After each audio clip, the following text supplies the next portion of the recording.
Hello and welcome to the Creative Consciousness Radio Show on Blog Talk Radio. We are your hosts, Sam and Cabrini Greco, coming to you live from beautiful planet Earth. Throughout our conversation, we will be covering topics such as spirituality, global consciousness, metaphysics, and where you think we're truly headed. We have a great show to share with you today, so bookmark us and receive reminders. And you can visit our website at alltruenatural.com.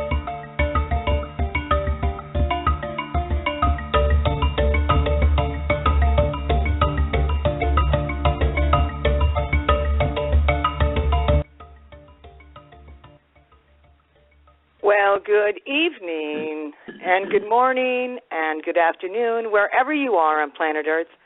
We are Creative Consciousness Radio Show here on Blog Talk Radio, and we have an incredible show coming your way tonight. But before we get to introducing our next guest, we would just like to send out an incredible amount of blessings and love to each and every one of you that are supporting the spiritual community at large. We present this show as a means of bringing forth the information of the new, of those individuals that are living spiritually purposed lives. So with that, we want to welcome you to our show. We want to thank you for being in our chat room. And wherever you are on planet Earth, we stand in oneness with you, in the goodness of who you are, and we bring forth with you new light, new ways, new information, to really support your overall journey, your own individual path, and your own awakening. So with that, I'm going to introduce to you my beloved Sam, and he's going to take a moment to tell you a little bit about our guest this evening. All right. Thank you very much, Brini, for that introduction. Hello, everybody. Blessings. Welcome back to our show. Today's February 24th, 2015. Our guest this evening is Russell Scott from Guelph, Ontario, Canada, and I'll read a brief introduction about him, and then we'll go with our great conversation. Russell Scott, for over 30 years, through his retreats and one-to-one mentorship, Russell has helped thousands of individuals experience and live from the spaciousness, joy, and deep fulfillment of their true nature and purpose in life. He is one of the new generations of no-dogma spiritual teachers, and is the author of the book, Awakening the Guru in You. I love that title. Recently, in his 11 years as the owner of the Ecology Retreat Center near Orangeville, Ontario, Canada, he pioneered programs in green building, sustainable living, and personal growth. He says he met more spiritual teachers than one can shake a Zen stick at, and as a result developed a keen radar for teachings that either create dependency or liberation. All this has led him to write the critical acclaimed book, Awakening the Guru in You, and become well-known across Canada as one of the new generation of no-dogma spiritual guides who helps the growing number of independent seekers, spiritual non-followers, and mystic misfits live from a deep connection to beauty, inner strength, and magnificence of their true selves. For 30 years, Scott has presented over 100 retreats and done thousands of hours of clearing. In the process he calls the co-evolution. People in his retreats frequently report falling off their chairs and in paroxysms of laughter when they experience who they really are. And I know what that means. Welcome, Russell Scott, to our show this evening. Can you hear us? Yes, I can hear you, and I'm so pleased and excited to be here. This is really wonderful. It's just a joy to be part of what you're doing. Thank you so much for inviting me. Well, thank you for being here. Thanks for taking the time. We had a wonderful conversation over the phone before the show a few days ago, and we're blessed to know another individual who's living a spiritually purposed life. Yeah. Well, thank you so much. I want to ask you, Scott, what kind of people are drawn to your work and who want to work with you? I think what I would call the people, I call them the independent spiritual seekers. I think you mentioned like the mystic misfits or the spiritual non-followers. They're the kind of people who They're spiritually seeking, but they're not interested in following a religion or gurus and dogma kind of give them a bit of a rash.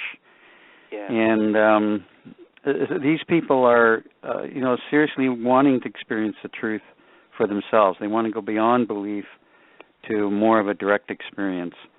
And so they tend to be, spiritually seeking by themselves. And, my hope is that, I can help them find what's true for themselves, but they don't have to do it alone.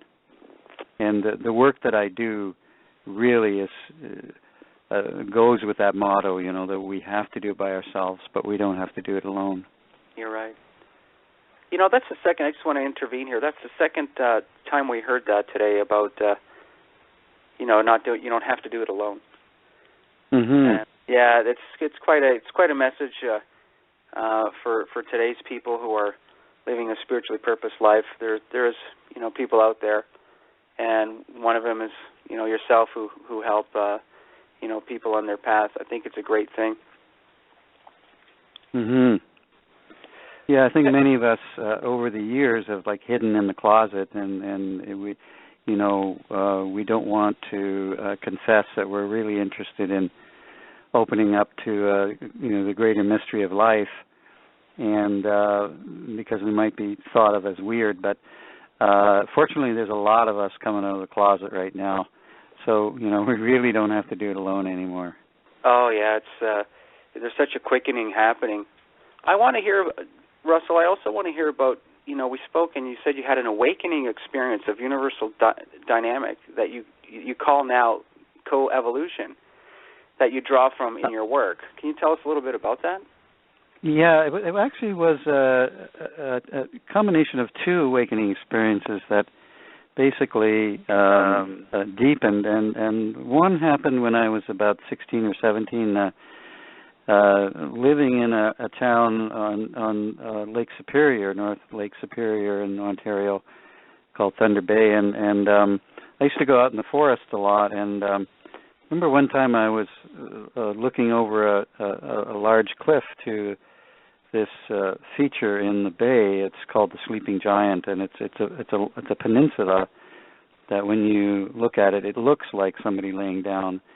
And anyway, I remember at one point I looked at a tree, and I felt myself in the tree, and I thought, this is weird. What am I doing over there? And then I put my attention on the cliff, and I felt my sense of self there. And I thought, well, this is weird. How come I'm over there? And then I put my attention on the sky, and it was just like I expanded, and I just felt myself everywhere. And I didn't quite understand what happened to me because, I wasn't involved in any spiritual path, and so I thought it was unusual, and so I just kept it to myself. And then when I was 22, I joined this order called the Rosicrucian Order. Oh, yeah. And during one of the meditations, that whole experience came back. But what I experienced was I just felt this oneness, and that oneness was myself. It wasn't like separate from me. I wasn't part of a oneness.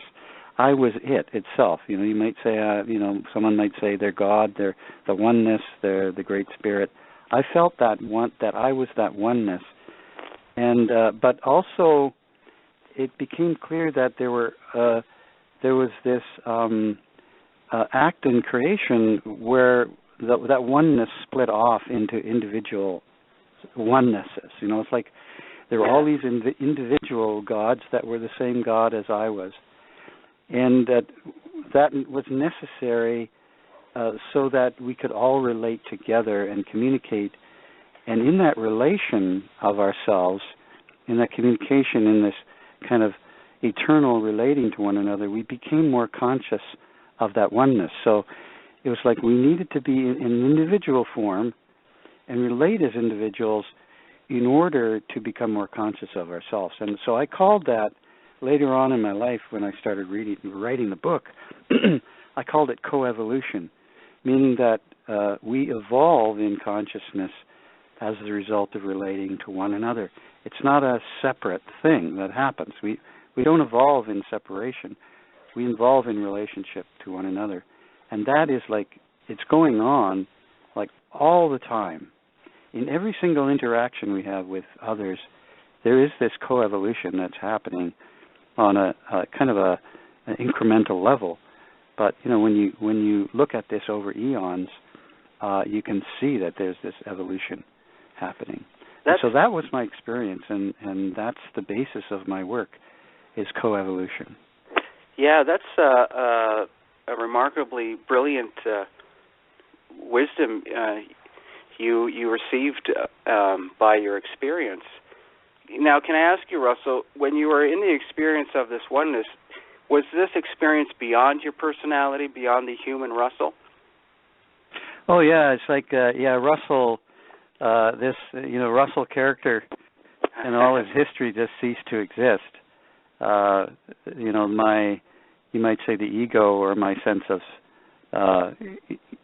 myself being this guy from Thunder Bay, just disappeared, and it was like I became the everything that was also nothing. It was like I entered this space where there was nothing that defined me, but at the same time there was this pure potential. This creative aspect of myself to just be anything. But I there was nothing that defined me. I was, I wasn't really separate from anything. Right. There was no sense of separation from anything because I was that unity. But at the same time, there was this aspect of creation that we're all, in one sense, individuals. But that individual is not meaning the ego or the personality. It's just that meaning that we are that oneness in individual form, without ego. Yeah, that's great wisdom.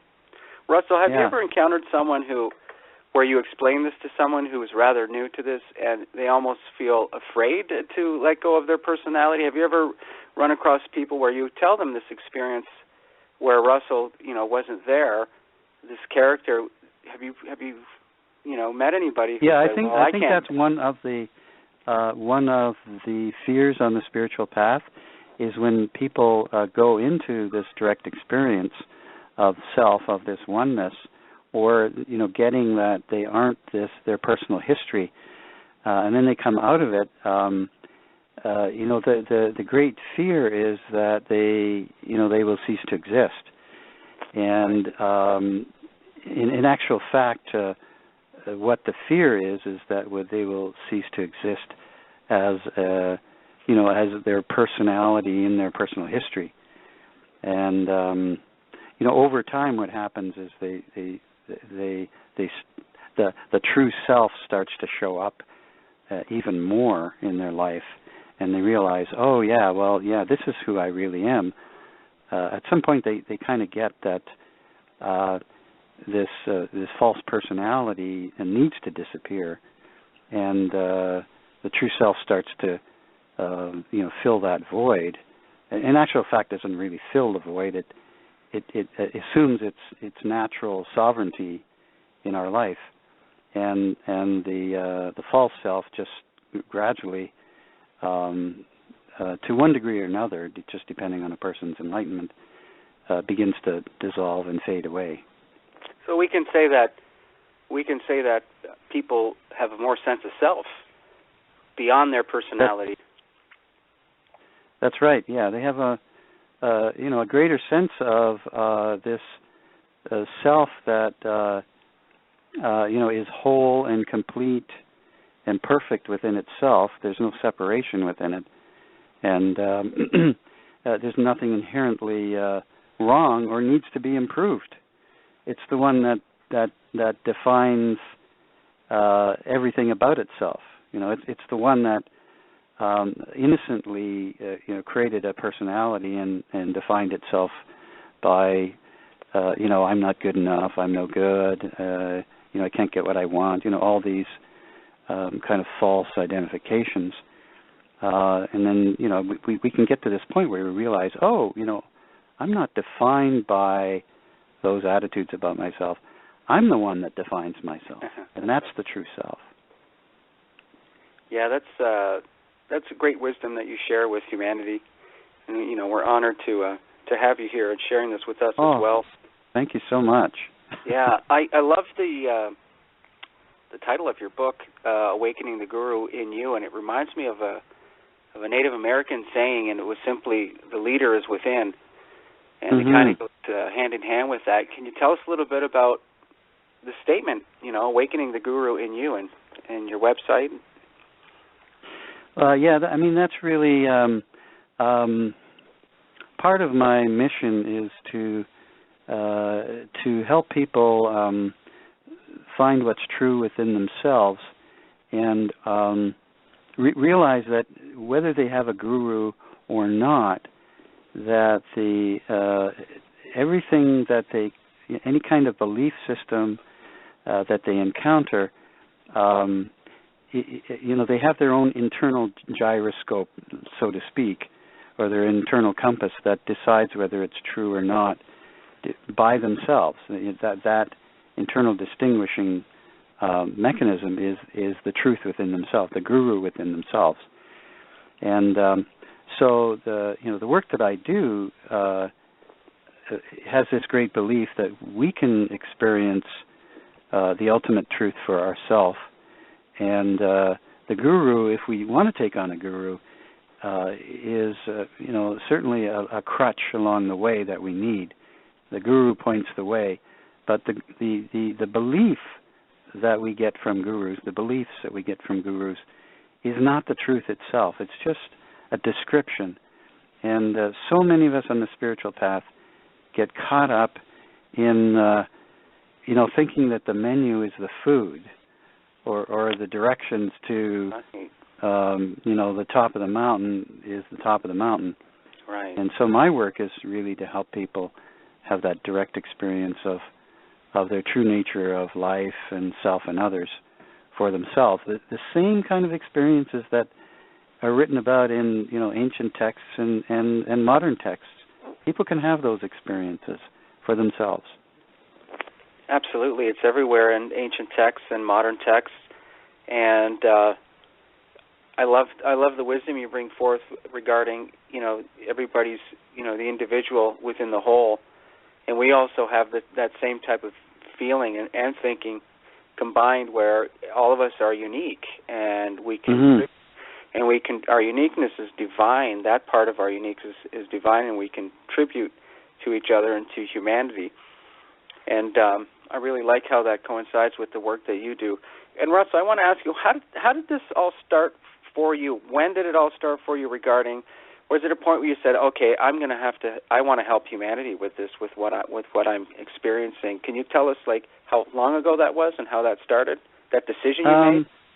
Yeah, I think there was a defining moment, I guess when I was in my late 20s, and it was kind of we were in the midst of the New Age, and a friend of mine and I, we were just kind of cynical about all this New Age stuff that was coming out, and so we decided to start our own religion, and it was kind of funny. We just made up stuff, and we decided we'd have a saint, a non-material saint that we would worship called Saint Twinkle, and we called ourselves the Twits of Saint Twinkle.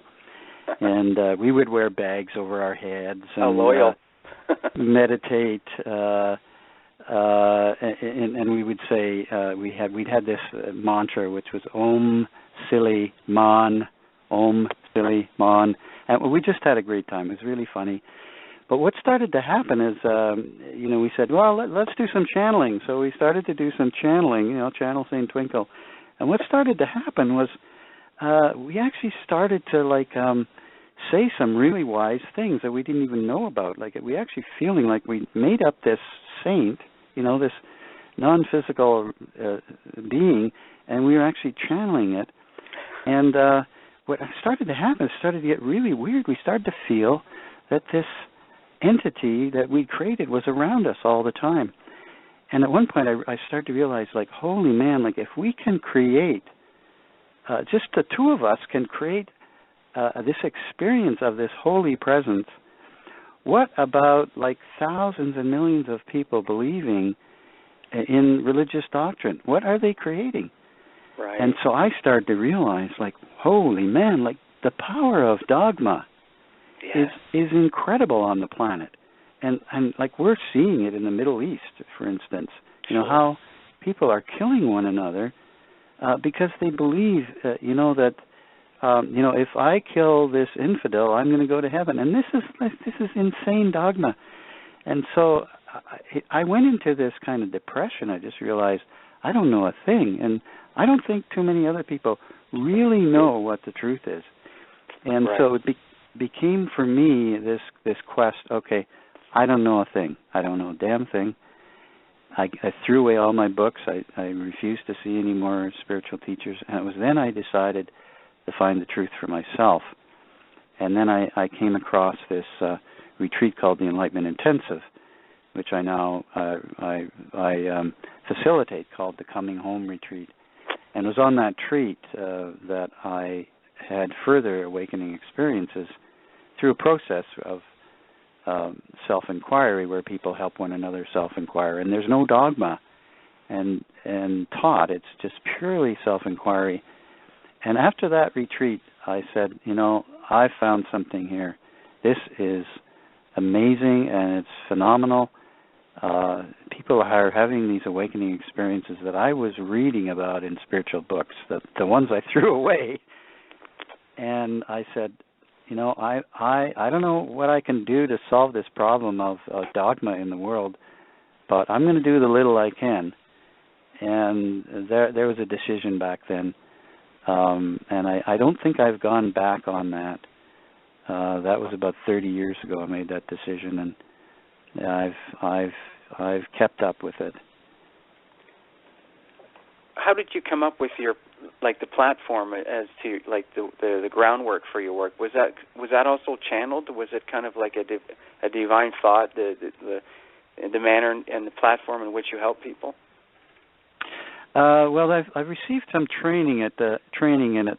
There was a man in 1967 named Charles Berner, and he came up with this original concept of what I call now assisted self-inquiry, and where people would, sit across from one another, and one person would ask another person, a Zen koan, like, tell me who you are. And so instead of going into a Zen meditation, people doing that in solitary, they would go into their quiet space, and then whatever they came up with when they contemplated this question, who am I, they would communicate to their listening partner. And the listening partner is just there providing their presence. And it turned out that just having that presence, that energetic presence of another person, helps that inquirer to go deeper into their contemplation. And the communication then of what they came up with in their meditation would tend to clear away much quicker the barriers in the mind to awakening, and also help a person become more clearer on the truth that they were coming up with. So I trained in that method for a number of years, and there was also a method of working one-to-one with people called clearing that I trained in. And since that time, I've added aspects to the retreat and supported people a lot more in the process. One of the things that's often missing in retreats is what happens not during the retreat, which is very important, but what happens after the retreat.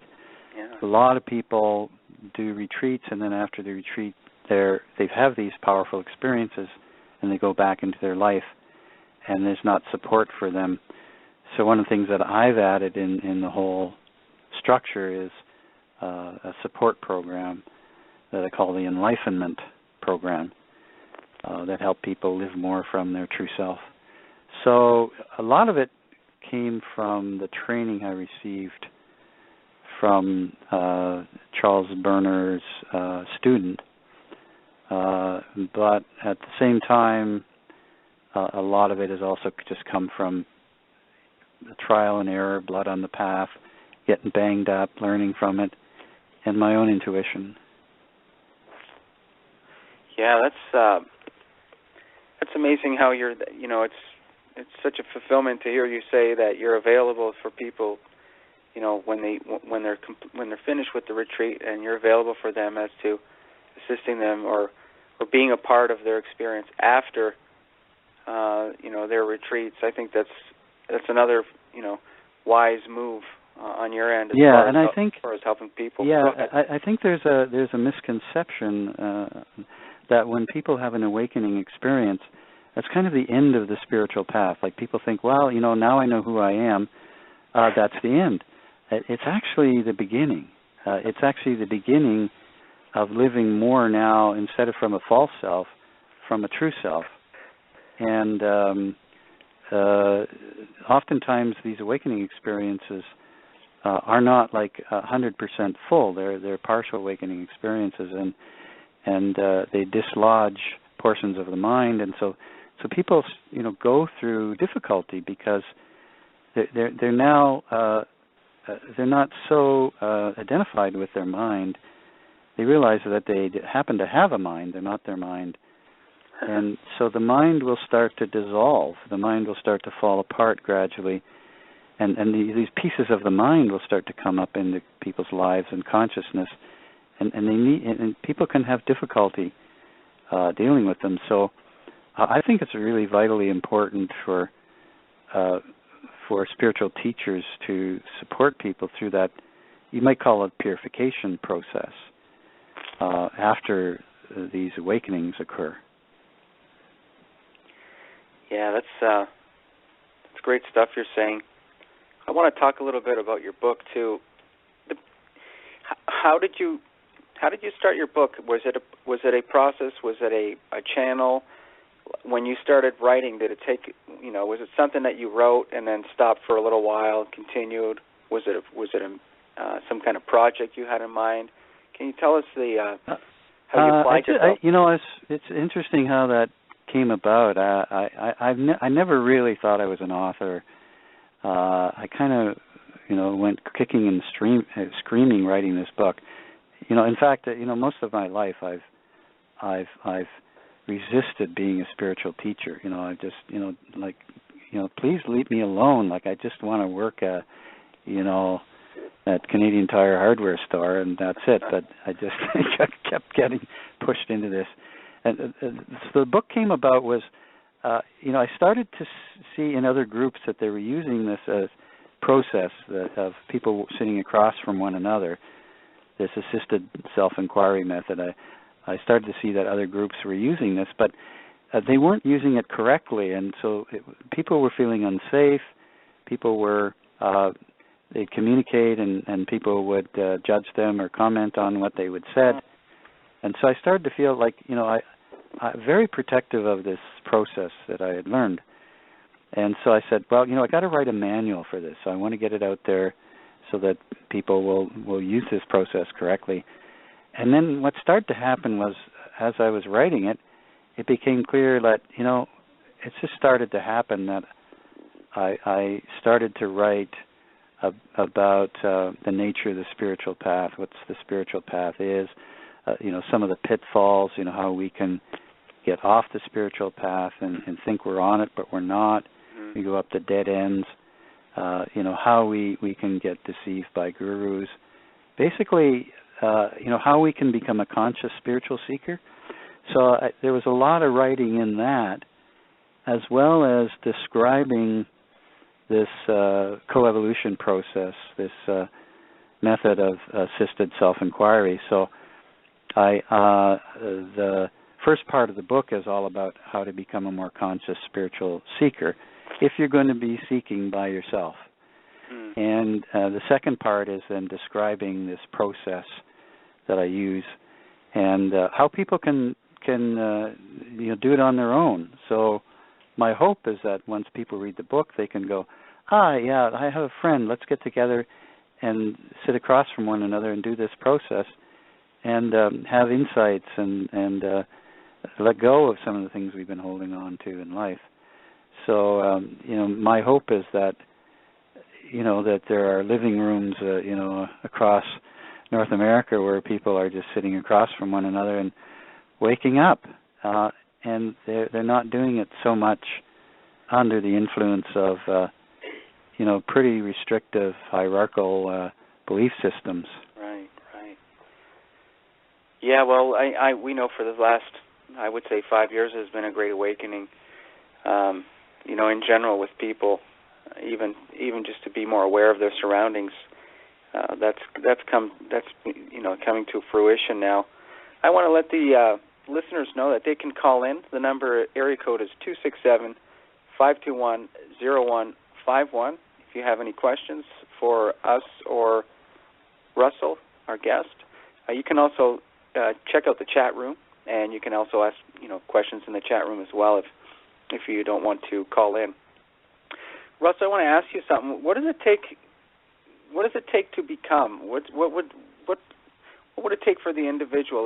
Would it be? Can you say if it would be in their will to do this for themselves? Can you talk about will versus coevolution?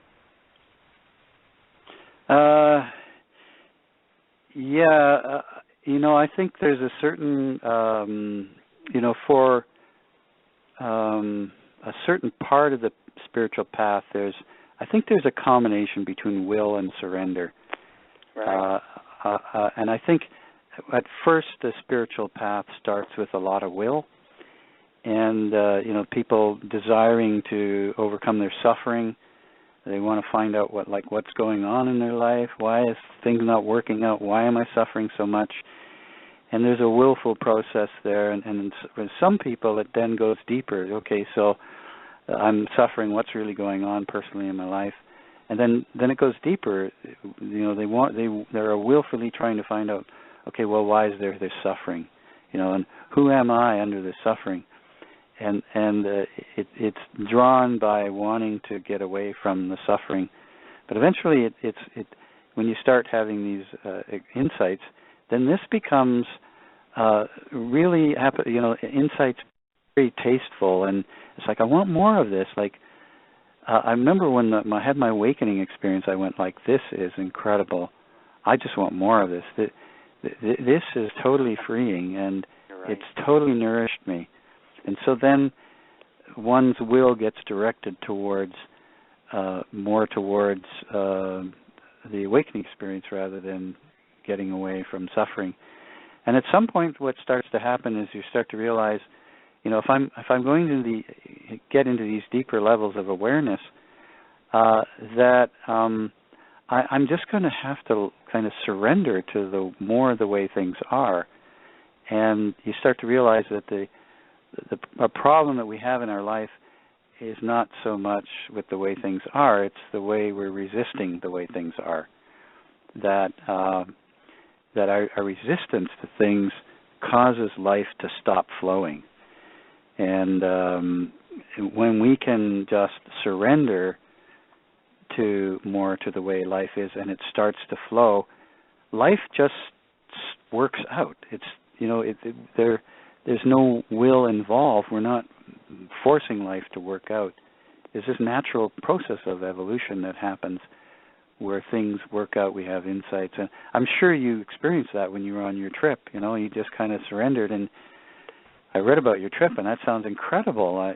Absolutely. When you surrendered, and things worked out in your favor. You had all these wonderful experiences. And and I'm sure at some point you weren't willing things to happen. You're right. And I think this is more an advanced state in the spiritual path where you start to surrender more, not resist, let things be. A certain amount of will is involved in there, of course. Like if you're going to have a radio show, you got to do things. You just can't let it happen. Right. But I know when you surrender, I always get to the saying that life shows up. Life does show up when you surrender. And I think, one of the hard things for people living a spiritually purposed life is to start surrendering, the idea of their material world as much. When we went on tour, that was part of our feeling, is to surrender that part of our material world. And what an experience it was for over 2 years. Yeah, so I really admire you for that. I mean, it's been something I'm sure a lot of people would want to do what you did. I would have loved to have done that. I admire you as well for doing your work. It's all spirit, I always tell people, we always share that everybody's on their own path and their own pace, and the internal language is perfect for the individual, for each individual. Yeah. Yeah. So, I'm certainly we share that point of view. I really love what you said about we've all got our own unique gifts, and I think we live in a consumer society where everything's the same, right? And we have a reluctance to present our uniqueness, but we're called in many ways to discover what our calling is that's unique to us, and certainly that's a challenge. But every one of us has some unique trait, skill, ability, a gem within ourselves that the collective, the union of all needs. Right. And I think sometimes on the spiritual path, with this whole emphasis on getting into the oneness and the wholeness, we forget the individuality that's there, which is our uniqueness that we all want from one another. We don't want the sameness. Right. A lot of people get that not a lot of people, but we've ran into people where we would use the word oneness, and they would default it to sameness as being the same. So I love that. Yeah. So I like how you said that. You kind of say it on your own end there too, about our uniqueness, that the collective almost requires it or what wishes it to happen. Yeah. I call it the you and I verse. The you and I verse. And so if there's this union, but within the union there's also the individuality that's as well. And it's this kind of mysterious paradox that we're all that oneness. Each one of us is that oneness. And so we're one and the same, the oneness, as well as the one, individual. I think this is part of the paradox that we're all working through on the spiritual path. Russell, tell me a little bit about listening inside. How would you suggest that? I think there's many different methods for it. The method that I have evolved to is just basically sitting with myself and allowing whatever needs to reveal itself to come to me. So and lots of times it's just body sensation. It might be emotion or and letting that be, and at the same time not kind of wallowing in it or just getting taken away by it, but by adding consciousness to it. So it's like sitting and noticing what's there, but also inquiring with this question, what is this? Yeah. In other words, what's the truth, or what is this? And consciousness itself has this quality of interest or investigation. Anytime that's true, we put our attention on something, there's always this sense of interest. It's a quality of consciousness, and so basically, this is what I do when I'm sitting by myself, and then when people are working together, it's you're doing the same thing together, except you're just relating what you come up with to the listening partner, and that relating of it tends to accelerate the process of letting go of what's not real, and also strengthening what is real. Absolutely. So yeah, that's really the simple process that I've evolved to, and I think it's a process in Zen too that you can read about. They just call it just sitting. When you're sitting, just sit, don't wobble. There is a courageous curiosity and interest in consciousness. I totally relate to that. It's fearless. The interest and the curiosity is fascinating to consciousness itself. Yes. With every unique person and in their uniqueness. awakeningtheguruinyou.com. This is Russell's website. I suggest you check it out. I'm browsing through it right here as well. And the header is, are you an independent seeker trying to find your way? Russ, I'm going to read a quote here from one of your testimonials. Do you mind if I do that? Yeah, go ahead. Okay, here it is, in quote, I have been working to become balanced in body, mind, and spirit. In the process, I came up against a wall of deep-seated old fear that I was unable to source on my own. I think this happens a lot with people. To continue the quote, I contacted Russell Scott to assist me. Over a weekend, I had 5 mind-clearing sessions with him. Russell helped me get to the root of my blocks. I was impressed by his ability to work intuitively and gently to help me understand the fear that I was allowing to keep me frozen in time. Thank you, Russell, for helping me move within my life passion. Isn't it amazing, Russell, these beautiful gifts we get when we help people? It's not like we do it for the gifts. It's just these, like for instance, this testimonial must really touch you inside, Yeah, and for a while it was having people write those testimonials was really important for me because it gave me the confidence that that I could do. That I say to people I can do what I do. So now I know that when people come to me, I can help them. If they take my retreat, I can help them, motivate them to get awakened. Like I know I can do all of that, and it's now kind of got to the point where it's just that's what I am. I don't have the motivation to make things happen or have a particular career. Like people will say they're a banker or whatever. To a certain extent, I am a spiritual teacher, but it's not something I do anymore in my life. It's more like that's who I am. That's part of my nature. So it's kind of like when you play the piano. There's this inherent fulfillment that comes from playing the piano, or there's an inherent fulfillment in like reading a book and becoming more aware.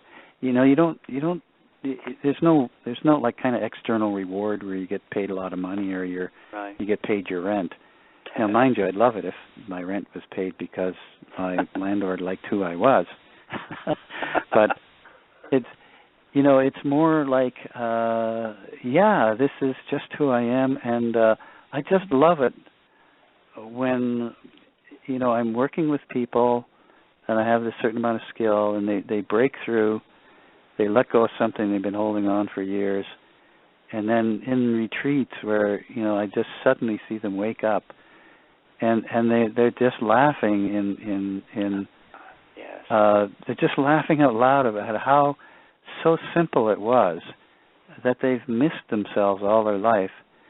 And, we share, it's just the most amazing kind of joke that you can share with another person who finally gets the punchline that the person that they've been looking for is the one that's been looking. And, it really is, I am so happy to be I feel really blessed to be doing what I'm doing. It gets very common. And, by the way, if people want to go to my website, I have a free download there. It's called the Path of the Independent Spiritual Seeker. And so they can learn a little bit more about what I do. So that's a free download. Check out the website, awakentheguruinyou.com. And I'm looking at it right now. Free download, Independent Seeker's Guide, Living from the Inside Out. Those are that's a great title for a book there. Can you tell me how you came across this book, Russell? How did this come about in your life? Which book was that? The Independent Seeker's Guide. Oh, well, that was one that I wrote. And I just felt like, the kind of people that I work with are the independent seekers, and so I just felt like I just wanted to tell them about maybe just explain a little bit more about the path that they might be on, and iterate it a little bit more so they might understand what it is that they're facing. And so that's where that came from. It just really came out of wanting to help people. And even if people aren't interested in doing anything with me or doing a retreat, I just felt like, I just want to give away something free to them. And well, that's a beautiful way of doing it. Yeah. It was a beautiful way of using your ideas and gift and following through. I think an important thing is when we're inspired. I think it's very important and almost crucial to follow through with the inspiration when we are inspired in spirit. Russell, have you ever reached any plateaus? I know spiritual people. We reach plateaus. Have you ever reached plateaus in your journey? No, never reached a plateau. I've reached plateaus, and also I've reached valleys and gone to the depths. I think that's part of the spiritual path. Right. And I must say for many years, one of my challenges is just getting in despair and getting into depression. Oh, that's and yeah, I mean, for a while I thought there was something wrong with me. Then I started to read stories of other people that had been on a spiritual path and the spiritual teachers, and it became really clear that many of them experienced these dark periods. And for instance, Eckhart Tolle, experienced a lot of depression. And I think it's part of the spiritual path. As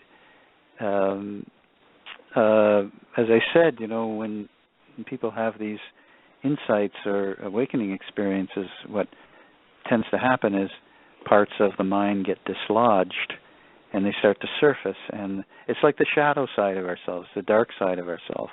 Right. And in some way it's a way of testing the light within ourselves. Yes. And it's testing our mettle. It's testing our strength. There's lots of times on the spiritual path where it can get really pathetic and ugly. There's blood on the path. Well, I think it's that not helps all just bliss. Right. And I think that helps the other thing I think about this is when we go through these periods, what happens to us is there's a purification. We become more authentic and real. And, when we face the darkness and we experience these difficulties, and so our authenticity, it's almost like there's this deal with the truth. If you want the truth, you have to be real. You have to be authentic. And you can't get there by being a phony. No. And so the truth says, okay, you want me?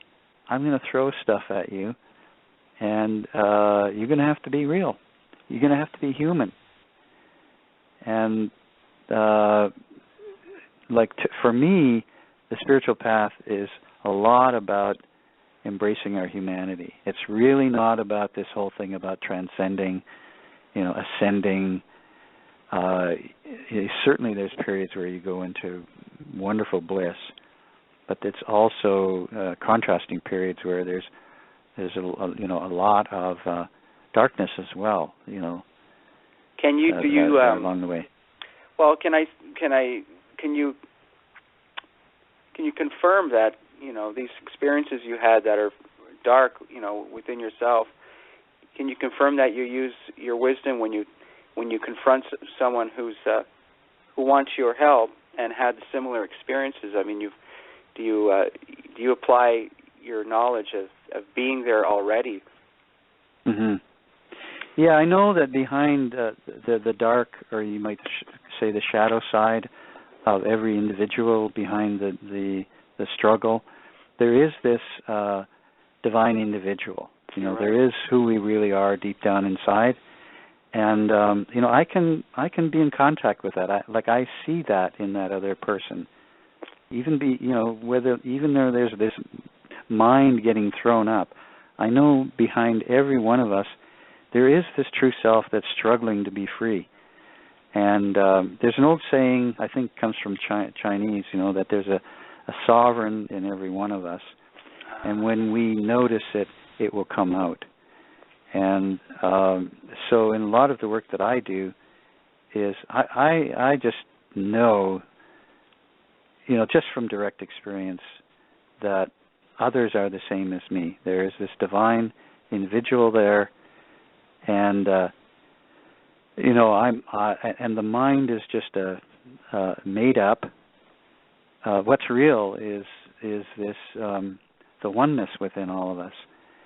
And so I just have a lot of confidence that when I work with people, that that part of themselves is going to come out more and let go of what is holding them back.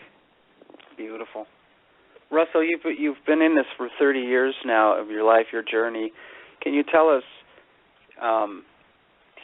anything about a collective awakening that you've been noticing in the past 30 years, even the past 5 years? Yeah, I mean it's incredible. I think there's definitely more and more people waking up to their true self, and there's definitely a struggle going on where people are letting go of all this idea that what's outside of us is going to fulfill us. There's a certain amount of that might be true. We all need to survive and have our basic needs met and a little bit more in life. But who we really are is not what we have. In Canada, we have this beer called Canadian. It's Molson's Canadian, and there's this statement, they put out, and it's got I am Canadian. Oh, I remember. So many beer drinkers kind of identify themselves as beer drinkers. So what I'm seeing is people are less getting identified with the stuff on the outside of themselves, and then there's this emptiness that happens. So we're seeing the emptiness of our culture. And that naturally leads us into start questioning, so who am I? What's really going on in life? What is it that's going to really fulfill me? What is it that's going to give me the juice? And so people are looking inside, and they're waking up. And I see a lot of this. I every once in a while I have somebody calling me up and say, I saw your website and I've had this experience, and I don't know what it is. And I talk to them, and it's like out of the blue they've had this enlightenment experience. And so it definitely, most definitely, there's the consciousness is waking up on the planet. Yeah, and I think people like you help assist that. Help with the I would call it the acceleration of that. So I commend you for your work and being selfless in your work, and looking within yourself. You're a very, very powerful example to people who are starting and to people who have been in it for a while. I mean, you're a beautiful example for myself as well. I carry what you say, and I know they're not just I know they're not Russell's words, because it comes from the divine. And so, absolutely, I'm right there with you. Russell, I'm going to hand over the microphone to Gabrini now. We have about we have about 5 minutes left in our show. It was so wonderful to talk to you, and absolutely. I kind of forgot that there were listeners. I just now I realize they might be listening in, but I just really felt I was talking to you, and this was just really wonderful. I really I really get a sense that you know what I'm talking about, not only but you've experienced it, and I'm so glad you're doing this show because this is your gift too. Well, thank you for your unique gift. Yeah. Thank you for seeing that. I mean, I thank the creator and all this and our connection as well. I'm sure we're going to keep connected after this show. I think it's a brilliant friendship. It's a powerful one. And with that, I bid you farewell on my end, Russell, and I'm going to hand over the mic to Cabrini now, okay? Okay. Stay blessed, my friend. Well, it's been an incredible ride here. I know it's been a really smooth ride listening to Russell Alan Scott here on Creative Consciousness Radio Show. I just love it because when we have our show, Russ, the energy that comes into our show is really, very powerful. And sometimes, our equipment goes down. And with you, it was just like a really nice, smooth ride. And that kind of says a lot about who you are. And also the people that are supporting the show right now, that are listening to the show right now, that everybody seems to be in a really nice, even unity. And for those of you that are listening, I want to thank you so much for being with us and holding the space in our chat room and for listening to us throughout, the universe, wherever this is echoing to. There is by no accident that you are here with us today. Russell, it's been such our pleasure to host you on our show. And I just want to let our listeners know that Russell Alan Scott is living in Guelph, Ontario, and that you can reach him directly through his website, which is awakeningtheguruinyou.com. And he does retreats. Is that not so, Russell? You offer retreats in Guelph, and you have a community there that supports that you can people? read about on the website called the Coming Home Retreat, as well as a Life Purpose Retreat, and also do one-to-one work called Clearing. So they can read about that on the website. Yeah, it's really fun to know that wherever you are, if you happen to be in the Guelph region, or even if you want to travel, and you really need to just get away and get your head cleared, there's a place for you to go. And, Canada, Guelph, I've been to Guelph, and Guelph is really a beautiful area. It's not too far north of Niagara Falls, for those of you that are on the border of New York. What is that, about an hour and a half ride, from what I remember? It's not too far, and it's about maybe an hour from Toronto, which is a major city. And where I do the retreats, it's accessible from the airport very easily. So there you go, folks. And we stand, side by side with Russell. We're all moving in the same direction, and we have heard the call that it is about really, really coexisting and cooperating with each of us together, bringing forth our own body and the gifts that are within each of us.